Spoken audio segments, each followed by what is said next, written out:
Conversations with leaders for aspiring leaders. I am Brian Lass, and joining me today, I am all too privileged to welcome Dr. Peter Shipley, who is Chief Instructor with the Ontario Provincial Police, or the OPP Provincial Academy, and certainly the list of accolades extend much beyond that, many of which I'm sure we'll be talking about. So, Dr. Shipley, I thank you ever so graciously for lending your time and being here today. Well, Brian, thank you very much for having me. It's quite an honor to be here. Thank you.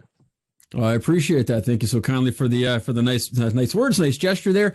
Now, again, just to preface, of course, your current landscape being that of Chief Instructor, and as I understand it, I believe it's 2 units within the OPP Academy you're currently overseeing. So maybe as a starting point, you could tell us a little bit about the landscape that is your, I guess, present state, if I can word it that way. Certainly. Right now, I'm the Chief Instructor of the Strategic Research and Planning Unit. And we're in the process of amalgamating 2 units. So that unit and the Leadership and Design unit.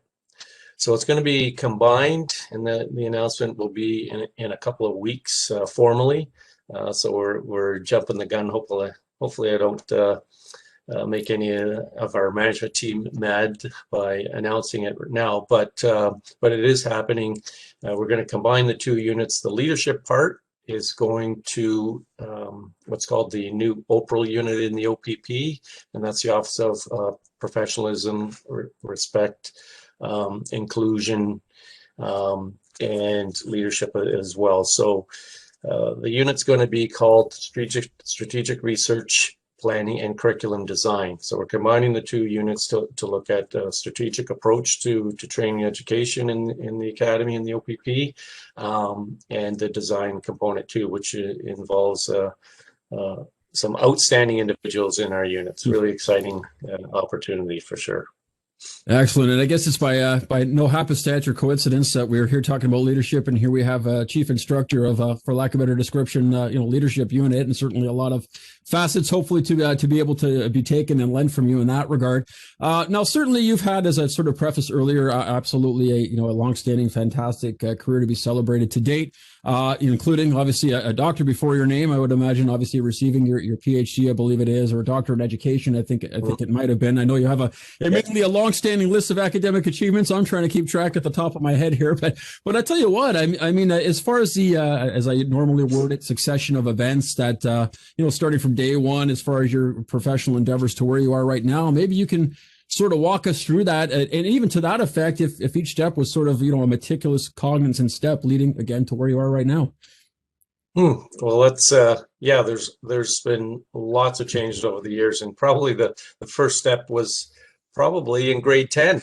So I went to school in Toronto at Westview Centennial Secondary School, and we had a grade 10 math teacher who brought us together. There's a couple of us there, 2 hockey players, and one wanted to be in the NHL.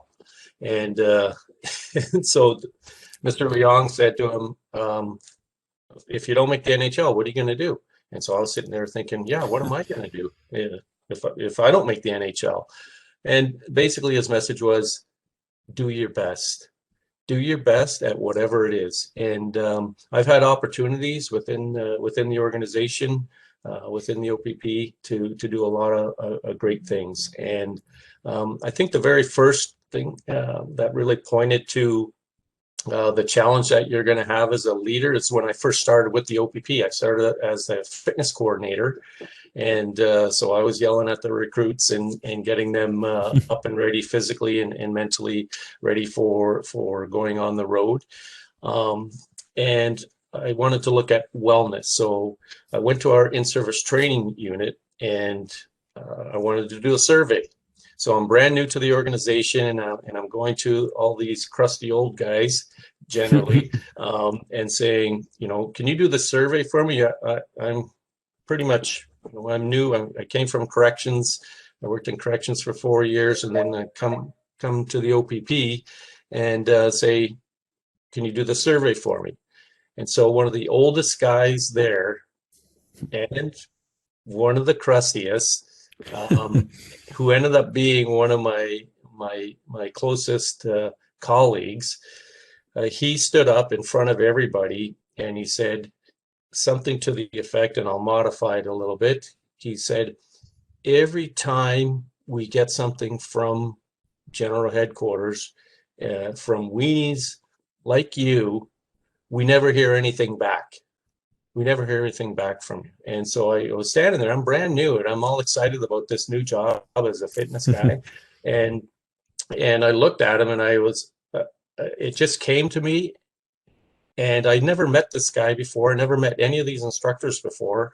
And I said to him, have I ever lied to you before? And then the whole room just cracked up laughing because I never met the guy before. And I said, have I lied to you before? And he shook his head and he goes, okay, smart guy. And so what I committed to do was I committed to sharing the survey, the results with each individual region first before I gave it to the brass. Now, not knowing the political landscape, that's not actually how it works in policing. I was able to convince our senior command that that's what I needed to do, and I think it's because of that commitment to go to the front line first with the results before the brass saw the results, which really was unheard of, was a major coup, because I actually made sure that I followed through on that. And if I didn't follow through, there would be a problem with my credibility. So from there, whenever I tried an initiative or worked in different teams, it's always been very engaging. I went from that to the physiological health sciences coordinator that looked after the wellness programs for the OPP. And then there's an opportunity to apply for the chief instructor of general patrol training, which looks after all frontline training for the OPP. So your recruit, your coach, your supervisor training, your domestic violence investigator, all of those frontline training courses, I was able to apply for that job and get that job. So from there, I've been provided with so many opportunities with use of force. I was a use of force instructor for 20 years, but a lot of the projects that I've been involved in, it's really been about the team and the synergy that's created with the team. And without that, no matter how lofty you think your goals are or how good you think your leadership skills are, they don't matter. They don't matter if you don't have a good team behind you and that you work with. So I've really had a lot of opportunities over the years to work hard at things to move training and education forward for our organization and for policing, which is exciting. Excellent, fantastic, and obviously, as you sort of walk us through it, obviously a long-standing career to be celebrated. Now, being that again, sort of present state, and I know you're talking about, I guess, some shifts going on with some units amalgamating, still within the realm of leadership. And as chief instructor, and perhaps as somewhat of a, I guess, high-level overview, I'm quite curious. What does leadership actually mean to you? Well, it's funny because when you think about leadership, if you actually type in leadership into Google, you'll get 2,600,000,000 hits. If you type in police leadership, you'll get 720 million hits. If you type in effective police leadership, you'll get like 150 million hits. So clearly, there is a lot of information on leadership, right? There's a lot of people will sell programs. They're going to sell the books. They're going to sell you training programs and to develop leadership. But what I think is the best thing to enhance leadership is really focusing on what you learn from others. And I've been very fortunate. I have had some outstanding leaders that I've been able to learn from.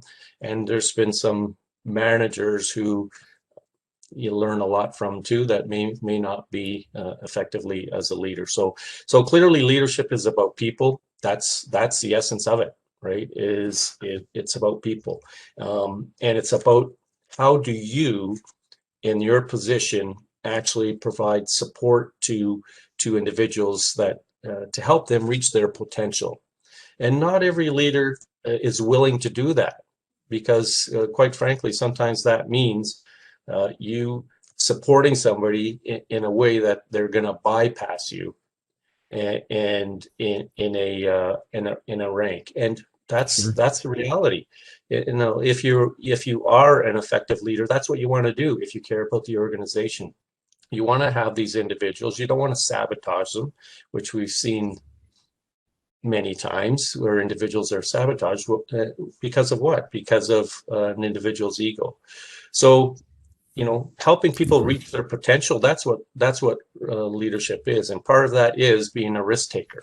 You have to be willing to take risks. And policing, generally, there are individuals who are adverse to risk and will make decisions that are not for the betterment, but for the betterment of themselves. So that's a challenge.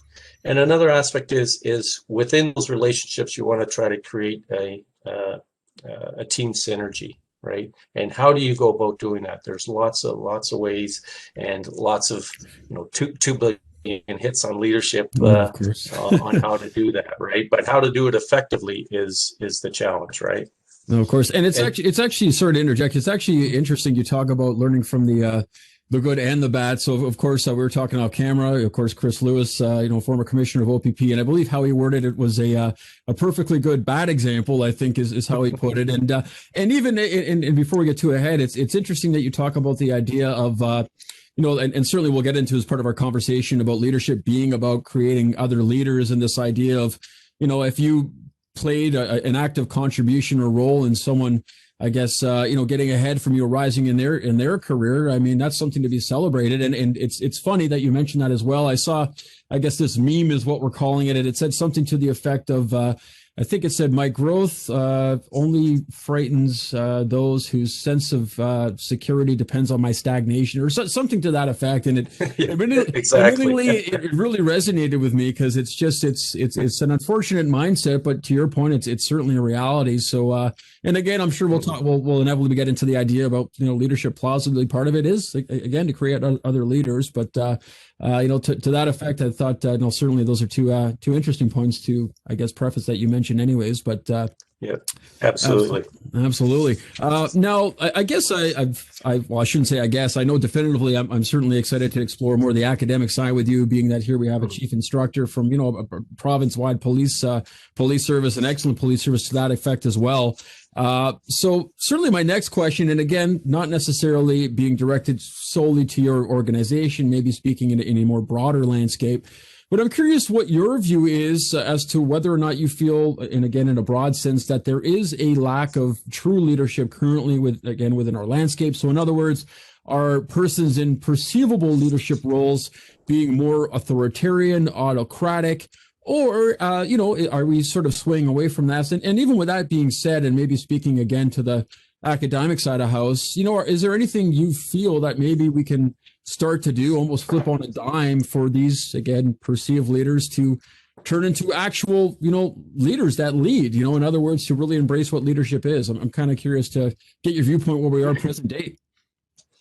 Well, and that depends really on the organization too, right? And depending on the organization and where they are at individually, through policing or in the private sector, it doesn't matter. Obviously, our focus is on policing, because leadership right now is at a critical point because of the number of movements that are happening in terms of police legitimacy. And it is a concern. It is a concern. Obviously, my opinion is going to be slanted and biased with our current commissioner. I think our current commissioner is an outstanding leader. And I know there's parts of his leadership direction is focused on servant leadership, which, as you know, through Greenleaf in the 70s, and focusing on those aspects. Now we can talk about transformational leadership, transactional leadership, path goal theory, right? We can talk about those kinds of things, but what it comes down to is, again, it's individual people. It's the individual leadership abilities, their personality, how they interact with their command team and with the entire staff, with their folks, and our leader, our current commissioner. If you've ever have a chance to speak to him, he is not just so personable, but he's knowledge. He is switched on. He gets it. So part of being a leader, do we have a leadership void? And again, I think it depends on the service and some of the drivers of change that are currently occurring in our society. So we have the defund police movement. We have issues with funding for police services. We have legitimacy issues. We have, it's very rare that you would have a police officer being arrested for some of the things like COVID protocol. Like now we have open police officers who are openly disregarding the regulations. And has that happened before? Well, yes, but not to the extent it is right now. So is that a problem of leadership? So one of the challenges that we have, and we've been very fortunate in our country, because if you look at policing in Canada, our police officers are world renowned. So when you look at deployments across Asia, Afghanistan, African countries, any kind of deployments, I've had some of my instructors deployed over there. And because they're highly trained, and we have a high level of respect from the community, high levels of integrity. And so when something happens in Minnesota or Minneapolis, it does affect all policing. So when we talk about the issues with leadership, some of it will come down to the drivers of change and what the barriers to change are. And this is reflected in a journal article 2018 by a colleague, Linda Duxbury and Craig Bunnell. I think it's Craig Bunnell, Holinsky, and Murphy. And they wrote an article in the Police Journal, Theory, Practice, and Principles on change or be changed. And so the reluctance for some police leaders to embrace change, if you have a 3-year window where you're the chief of police or leading an organization of police or law enforcement organization, you want to get things done and within that time period, right? But the drivers of change, and there's so many. Right, there's so many drivers of current change, and the biggest one being finances, and that's coming out in the defund the police movement too, as well, where we have to look at funding, which we should be responsible for the budget anyways. But is it a void of leadership? I'm not sure that there is a void, but the way that we're leading changes. So in the 70s, you're very familiar with situational leadership with Hershey Blanchard. Sure. And a number of police agencies utilized that as part of the promotional process, particularly in our province. Is it valid? Absolutely, it's valid. Are there other ways to look at leadership theory? For sure, absolutely there is. And servant leadership is one way to look at it, particularly now with the change in society where police legitimacy is being challenged. So some of the things that we've done in the past, we have to really revisit, and the old school thinking. I was a fitness guy and I would drive recruits hard, and I always drive them hard. But are we doing them a disservice by backing off or changing too far, right? And that's one of the challenges of leadership, is to get that balance where you still have to have accountability. You want to have rigor in your training programs, and you also want to be have public trust in what you're doing. So it is extremely important. So is there a void? I wouldn't say that. In some areas, potentially, but for the most part in our province, I'm very confident with the leaders that we have right now. Absolutely. Excellent. Very insightful. And you talked about the servant leadership. So still somewhat part and parcel with servant leadership, leading to my next question here. And even the idea of change. I mean, obviously, we'd be hard pressed to say that the current pandemic landscape, almost a year and a half later, has not brought about change, and maybe even conducive to just morale in our day to day and whatnot. So this leading again, sort of to my next question, or the subject matter of my next question being that, as I've said in many of my videos, obviously, as humans, we're social creatures. We respond and react to our environment. So again, speaking to the environment, because I know you talked about the idea that, environments will be different, potentially dependent upon the agencies. But certainly the point I'm trying to arrive at here, would you say that it's the leadership that's responsible for creating an environment that is conducive to, let's say, good morale, motivation, growth, dependent on present day factors, so to speak, and really at the end of the day, creating an environment that instills employees actually wanting to come to work. Would you say this rests on the leadership? Is it a two-way street? What's sort of your take on this? Well, that's a really good point, Brian. To actually look at the collective synergy of an organization, and yes, it does start with the leadership, and that's what some individuals who want to become a leader or in a role where they do have power to make decisions, and not power over people, but they would have that positional power. Some of the challenges are inherent in accepting that role, right, as a leader. So what does that mean? What does that look like? What are the challenges for a leader in those situations, right?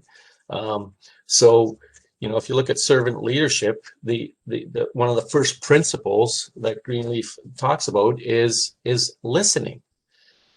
And if you have a command team, if you have senior command that are listening to their folks and have venues for that to occur, where that dialogue can occur, and I can give you lots of internal examples, but I want to focus around just the OPP because of my experience. But sure. But our commissioner implemented a program called the IF project. If I were commissioner, so everybody in the organization has an opportunity to, one, it could be a situation where individuals are airing some personal beefs, but because of the analytics and reviewing that data, you can actually come up with themes that the senior command team can actually work with. That's right? Interesting. Yeah. And it's an exciting, but if you don't have that, if you don't have the trust of the frontline folks, of the supervisors, sure. Right? If they don't buy in, and I think the policing culture is pretty unique in smelling out frauds. It's really, and because I am a civilian leader in our organization, they can fish out whether you're blowing smoke or not, and they'll call you on it. And it is really refreshing to be in an environment like that, where some people will call you out if they don't think that you're following through. So. Sure. Well, and I will go just sort of somewhat backtrack a bit to that IF project, and I'm going to make a mental note of that because that's fantastic. But that almost, sort of celebrates and leads to obviously an important subject matter these days being EDI, or equity, diversity, inclusion, and absolutely that inclusivity part being that, I mean, let's face it, the front line is the eyes and the ears of the organization. We, of course, want to make sure that they're getting a seat at the figurative table because, there's obviously a lot of fantastic suggestions rather plausibly to come out of that could perhaps streamline whatever the objective is of the organization. So that's actually very, very, very brilliant. Almost, I definitely liked, and certainly the title, the IF project as well. I'm going to have to steal that. We won't tell the commissioner about it, but that's right, and we won't. No, sorry. Go ahead. No, just saying, yeah, and it wasn't my idea. Okay, duly noted. Fair enough. But now, sort of our I guess the next sort of landscape I want to get into here, and very much in line with thinking about the front line, and maybe even from the perspective of, certainly, some frontline members are very happy to do their 30 years on the front line, and of course, there's something to be said about leading from the front. I mean, at the end of the day, when you've endeavor to take care of the person to the right and to the left of you, you're considered a leader. And certainly that's something we can do from the front line. But I guess speaking more so from the ambitious, the Brian Lasses, if you will, those who are always looking to strive to the upper echelons and continue to to sort of push themselves personally, professionally.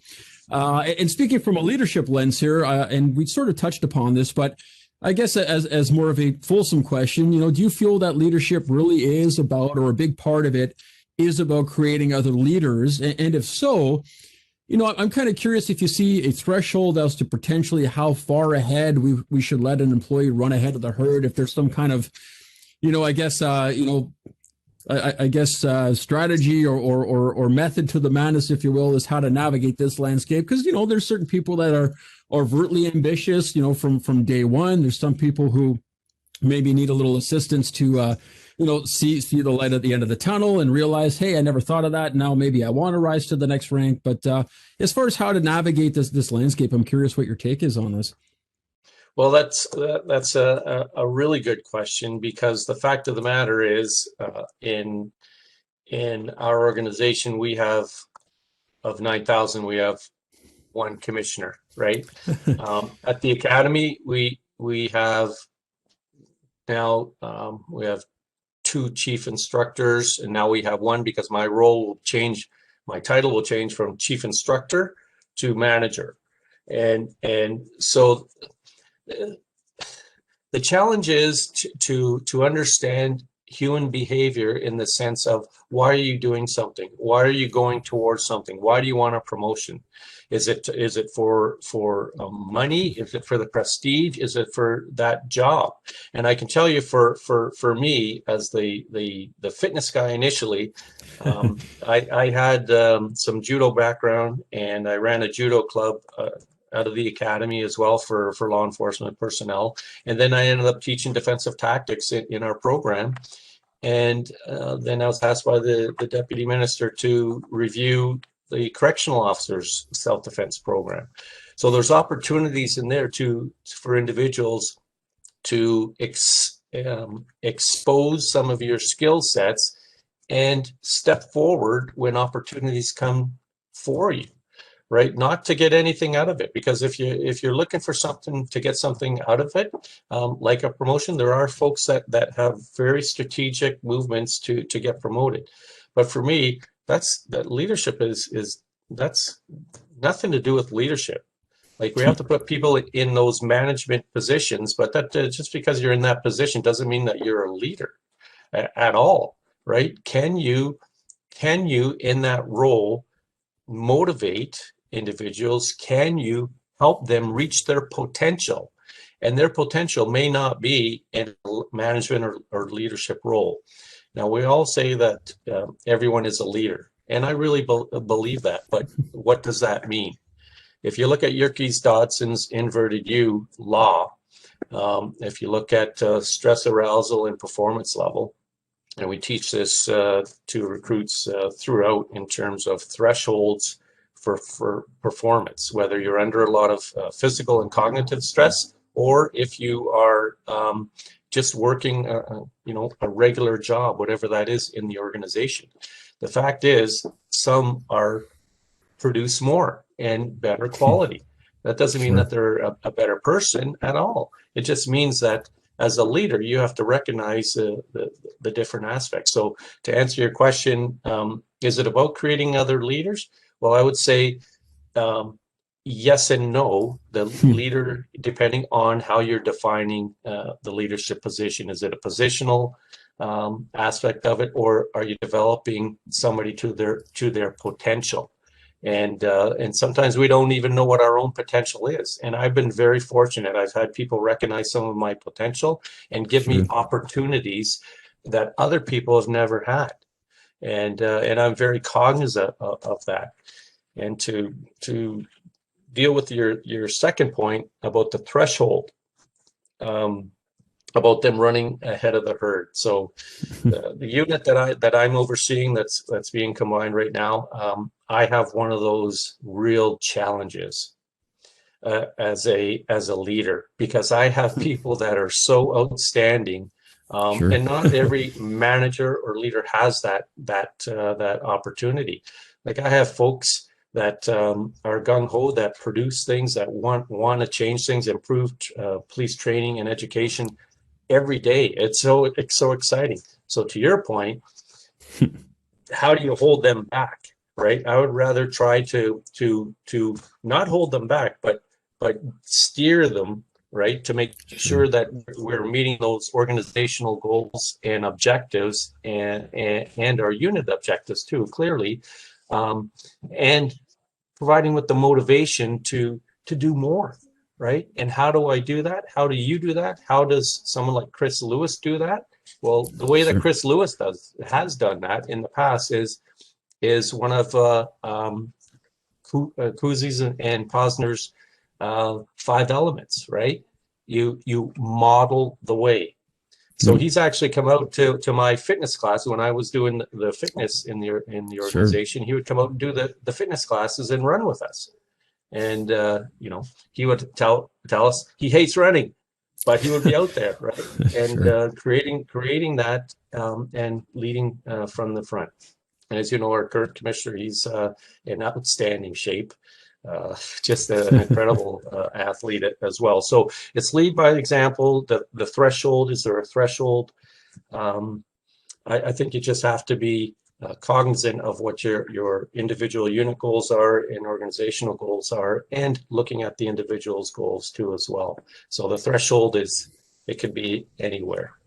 Oh, sure. And it's interesting. You mentioned a couple of things that are somewhat reminiscent for me anyways, with a leadership guru, if I can use that such terminology, named Simon Sinek, who you may know, who I talk about a lot of my videos. I was a big fan of his, and I think it's the second highest viewed TED Talk of all time is actually his, and it's Start With Why. It's so much to your exact point. I mean, from a business standpoint, we can talk about what we do. We can talk about how we do it, but the why, and absolutely as us as persons and our pursuits and endeavors, obviously we probably should be asking that question. That may assist us with what we're going to endeavor to do next. And even to that point, Simon Sinek as well talks about the idea, and put it in a policing context, as I said again in sort of many videos here. I mean, granted, someone may get their first bump in rank because they were very good in the front line, but now, I mean, the job is not to just tell someone how they did it. It's a whole other thing. And I'll tell you, and I say this half jokingly, half seriously, and again, I'll sound like a broken record in some of my other videos here. I mean, when I first put a set of chevrons on my shoulders,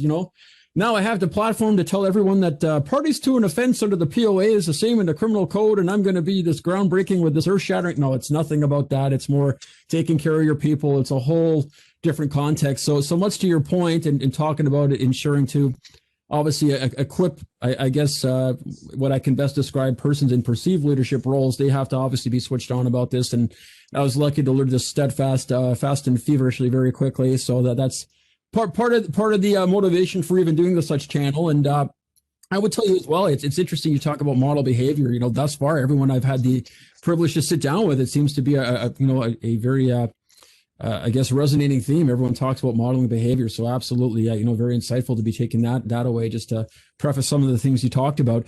Now, very quickly, and I know we'd be hard pressed to not mention the pandemic here. I'm curious for you, and certainly one of the signs of a leader is how they may rise to the occasion during a time of crisis. So I'm curious for you if there's any sort of lessons you've taken in light of the current pandemic.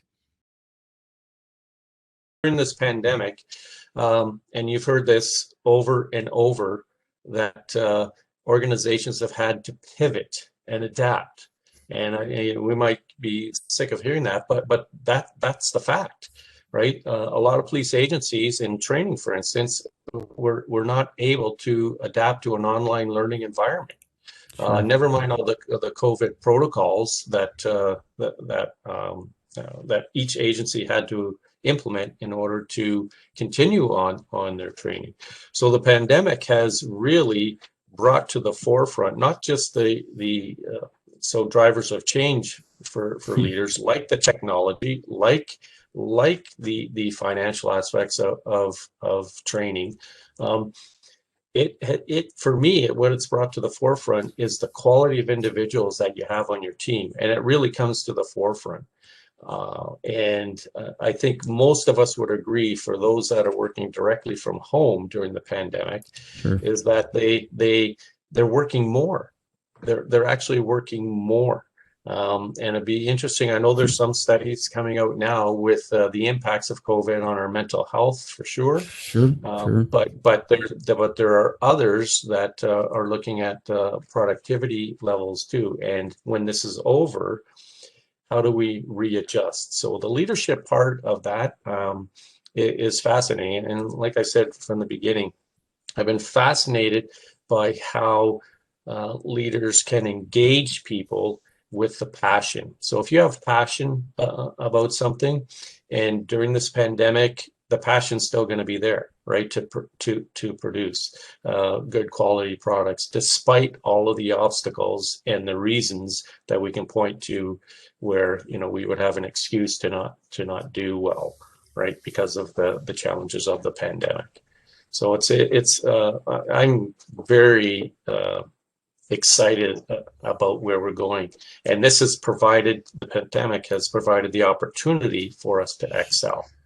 Oh, right? no, for sure. And as I sort of worded it the other day, I guess it's for lack of a better description, forced us to have to navigate the 21st century, if you will. And I know certain for me that, even in endeavoring now provide, online training for recruit officers and all the like, it's forced me to be, ultra creative with all sort of, stock animations and cartoon makers and all the like. So yeah, no, it's obviously very interesting and exciting time, albeit amidst somewhat of a gloomy time or storm cloud of a time, if you will. But with that being said, I tell you what, Dr. Shipley, you've obviously been so very gracious in lending your time and your insights, both from a practical, applied, academic standpoint. And certainly this leads us to, I guess, the infamous parting ways question, where we endeavor to garner your insights and advice for all watching. So, with that being said, I mean, for those, I guess, to sort of take it down to basics here in formulating my question, I mean, for those watching who are looking for any sort of advice or insight as to how they can, strive to realize these, successive perceived leadership roles in their professional endeavors, perhaps you have some tried, tested, and true words of wisdom you can offer. Well, I don't know about the words of wisdom, but what I can say, I can point to a couple of things that I think will work for those aspiring leaders, and one is the engagement, right? Engage where there's opportunities. Engage where there's opportunities. So that means relationships, developing relationships, much like you're doing here with a lot of folks during your program, is that you're connecting with a lot of people, and by doing that, by osmosis, you're learning some of the nuances that some leaders have that make them successful. Another is a work ethic. So if you don't have a strong work ethic, if you look at any leader, yes, they need to disengage at a certain time, and many of us have challenges with that if we work too much, but it's not work because we're enjoying it. You enjoy it. You have to have a vision. You have to have a vision of what you're doing. So if you're taking over a program, have an idea where it should go, and stick to that, because there's a couple times during my career where I knew something was right, and I pushed for it, but I didn't push hard enough for it. And upon reflection, I would have pushed a little bit harder, and it ended up resulting in a tragedy in terms of not my involvement, but my thinking that I could have prevented something. Be a risk taker. Don't be afraid to fail. And I know that's a motto for lots of leaders, but don't be afraid to take a risk. And I'll give you a quick example of the risk that I had taken. I coordinated a Canadian Use of Force Trainers Conference, the first one held in Canada in 1995, and I co-coordinated with an officer from Peel Regional, Doug Ashton, and we had a great team. We had a great team, but when I put in the proposal to do it, my commanding officer was great. Said, "Yep, you can do it. Yep, that's great. You can do that, but there's no money. We don't have any money to support this."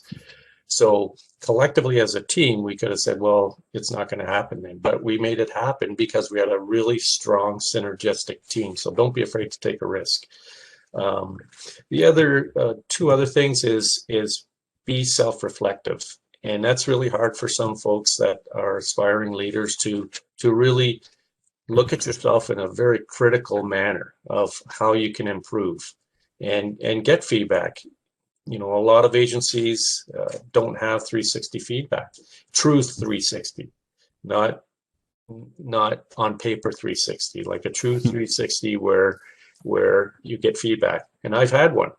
And the reality check was important, because some of the things I said, well, that's not true. And I pushed back against it. But when you look at it, that's someone's view of you. So how do you adapt that, right? And the last one is one of the most important ones is be a lifelong learner. And that doesn't mean just taking formal courses, because you and I know people with doctorates that don't know much at all, right? They might be book smart, but they're not street smart or organizational smart, right? Where they actually care about people. So those are some of the things I would recommend for folks that are going into leadership positions. Excellent. Well, I definitely appreciate your insights, your articulation, and sharing your knowledge base, not only with myself, but of course with everyone watching, and graciously lending your time for being here today. So with that being said, I thank you ever so kindly, Dr. Peter Shipley, Chief Instructor with the Ontario Provincial Police Academy. And of course, for each and every one of you who tune in, watch the episodes, and provide all the excellent feedback, we graciously appreciate you as well. And we will see you for certain on the next episode of Calling All Leaders. Take care for now.